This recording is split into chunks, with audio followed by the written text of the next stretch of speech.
La peur qu'il m'abandonne me faisait atrocement souffrir. Cependant, j'arrivais à surmonter les difficultés. J'étais très dur pour moi-même. Je peux dire la même chose de l'autre confesseur. Il continuait à me demander une chose et ensuite une autre.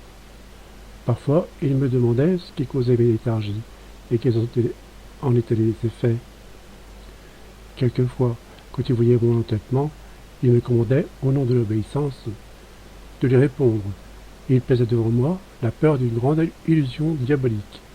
Ensuite, il ajoutait, « Quand l'âme est obéissante, nous sommes tous les deux plus sécurisés et tranquilles, parce que le Seigneur ne permettrait pas que son ministre, qui veut agir correctement dans la quête de la vérité, soit dans l'erreur. » À ce sujet, il m'a souvent semblé que les deux, Jésus et le confesseur, savaient tout de la question, parce que, avant que Jésus me soumette à quelque souffrance, je remarquais que le confesseur connaissait la vérité.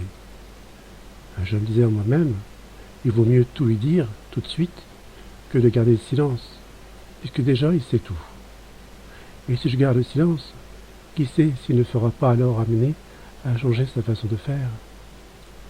Tout cela n'arrivait pas avec mes confesseurs des années précédentes, qui non seulement ne m'ont jamais questionné, ni n'ont essayé de chercher la vérité sur mes états de pétrification.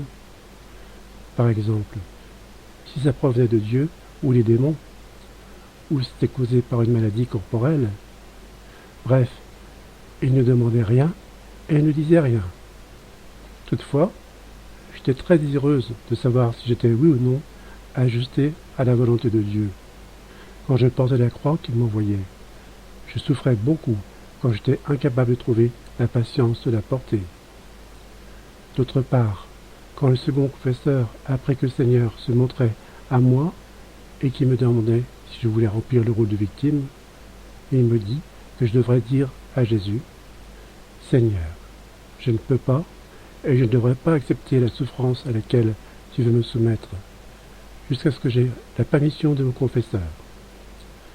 Si tu désires que je sois victime, va en premier lieu à lui pour lui demander son consentement, afin qu'il n'ait pas de ressentiment envers moi. »